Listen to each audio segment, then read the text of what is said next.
Hey guys, welcome back to our YouTube channel Login Aid. Today in this video, I am going to show you how to log in teamhr account. teamhr is highly suited for remote HR management and offers highly stable and reliable web applications. To log in teamhr account, first open any web browser available on your PC. I am using Google Chrome. Now go to your search bar and type in www.teamhr.xyz/login. With that, press on enter.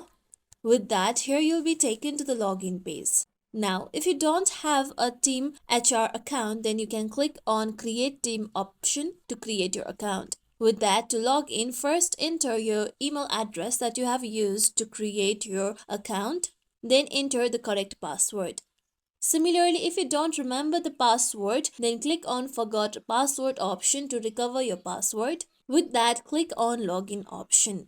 With this, you'll be able to log in to your teamhr account. This is how we can log in teamhr account. This is it for tutorial everyone. Hope this tutorial was helpful to you all. If you like today's tutorial, make sure you like, share, subscribe to our YouTube channel for more tutorials like this. Thank you for watching.